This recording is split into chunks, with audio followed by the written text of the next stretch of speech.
વાત કરીએ મહત્વના સમાચાર વિશે। પાટણ જિલ્લામાં ઘઉં, એરંડા, રાયડો, તમાકુ સહિતના રવિ પાકોનું વાવેતર મોટા ખર્ચે પૂરું થયું છે, પરંતુ પાકને બચાવવા જરૂરી યુરિયા ખાતરની તીવ્ર તંગી સર્જાઈ છે। વહેલી સવારથી ખેડૂતો ખાતર ડેપો આગળ લાંબી લાઈન લગાવી વીઘે દીઠ 4 થી 5 બોરીની જરૂરિયાત હોવા છતાં માત્ર એક જ બોરી મળી રહી છે।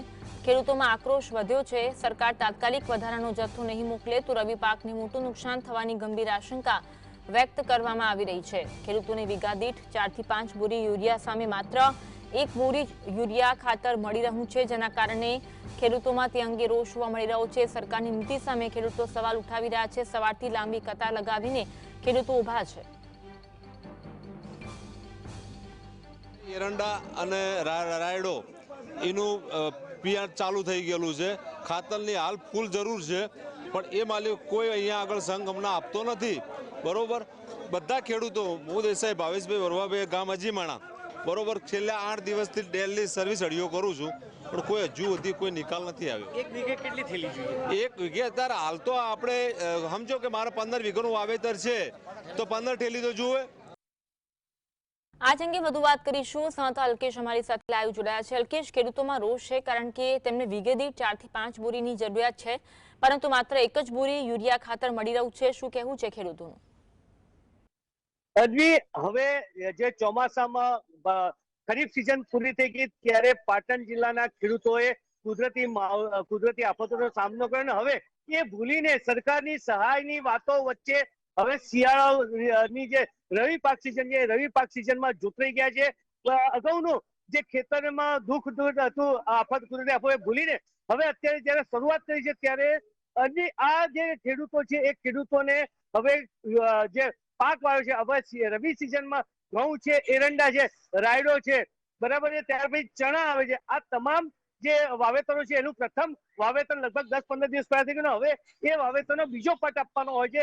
એ બીજા પટમાં જયારે ખાતર આપવાની વાત હોય છે, ડીએપી ખાતર અત્યારે હાલ એક જે કહેવાય ખેતી માટે નશો થઈ ગયું છે, જે કહેવાય કૃત્રિમ ખાતર એ ખૂબ જ જરૂરિયાત હોય। અત્યારે હાલ પાટણ જિલ્લાના ખેડૂતો છેલ્લા કેટલાક સમયથી અત્યારે હાલ લાઈનોમાં જોતરાય છે, અને અત્યારે સવારે પણ આપણે જોયું હતું કે અત્યારે લાઈનો ને લાઈનો છે અને ખેડૂતોને લગભગ 2 થી 3 થેલી મળી, જ્યારે એક જે કહેવાય કે અન્વી એક વીઘે લગભગ આપણે 5 થેલીની જરૂરિયાત પડતી હોય છે, કારણ કે જે પાક હોય છે પાકને સંરક્ષણ માટે છે। પણ બીજી બાજુ એક એવી વાત આવી છે કે અત્યારે હાલ પાટણ જિલ્લામાં તમાકુનું વાવેતર વધારે થયું છે। તમાકુનું વાવેતર છે એ તમાકુના વાવેતરમાં અત્યારે હાલ જે ખાતર છે એની ખૂબ જરૂરિયાત હોય ને એનું પણ ક્યાંક ને ક્યાંક રીઝન બતાવે છે, પરંતુ અત્યારે હાલ જે કહેવાય કે હજુ તો શરૂઆત થઈ છે નવેમ્બરમાં રવિ સિઝનની અને ખાતરની શોર્ટેજ શરૂ થઈ ગઈ છે। જી અજવી, કેવું છે ખેડૂતોનું, કારણ કે એમને વીઘે 4 થી 5 યુરિયા થેલીની જરૂર હોય છે, યુરિયા ખાતરની, પરંતુ એક જ થેલી મળી રહી છે। એ અંગે ક્યાંય રજૂઆત કરી છે ખરી તેમણે? અન્વી, લગભગ કહી શકાય કે જીએસટી આગળ વારંવાર જે ખેડૂતો હતા આપણે લાઈનમાં એની સાથે વાત કરી ત્યારે આપણે પણ ક્યાંક ને ક્યાંક ખેડૂતોને સહલિયત થાય એ પ્રમાણે મળી રહ્યા માટે વારંવાર મેસેજ પ્રસારિત કર્યા છે, ત્યારે ક્યાંક ને ક્યાંક જે કહેવાય કે અધિકારીઓને જે કહેવાય આવડતનો પ્રશ્ન હોય છે એ એસી ચેમ્બર બેઠા હોય છે, એમને ગણતરી કરવી જોઈએ કે વાત કરી કે ગઈ વખતે જયારે રવિ સિઝનમાં 2,54,599 હેક્ટરમાં વાવેતર થયું હતું, કેટલી થેલી ગઈ અને એનો હિસાબ કરીને જો સરખી રીતે કરે કે હવે કેટલી જરૂરિયાત હોય ભવિષ્યનું જે આયોજન કરે તો ચોક્કસ આ ખેડૂતોને મુશ્કેલી દૂર થાય। પરંતુ બીજી બાજુ કહેવાય છે કે મંડળીઓ જે તાલુકા ખરીદ વેચાણ સંઘ છે કે જિલ્લા ઉત્પાદક વેચાણ સંઘ છે કે નાની મંડળીઓ છે, એ મંડળીઓ પણ ક્યાંક ને ક્યાંક મોટો જથ્થો ઉપાડી રહે છે અને એ સ્ટોક કરી રાખે છે, જે તે વખતે એમના જે સગાવાળા હોય છે અથવા તો કોઈ જરૂરિયાત નથી મળતી અને એમાં પણ ક્યાંક મામકાની નીતિ અપનાવવામાં આવે છે। આ બધી નીતિઓ હોવા છતાં પણ જે રીતે ખેડૂતો કહેવાય છે ને કે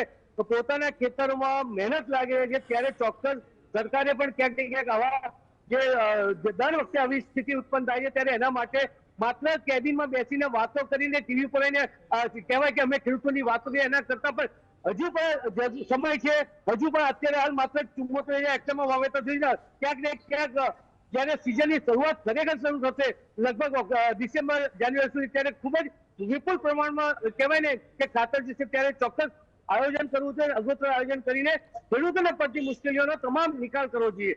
અન્વી, જી આભાર અલ્કેશ જોડાવા માટે અને માહિતી આપવા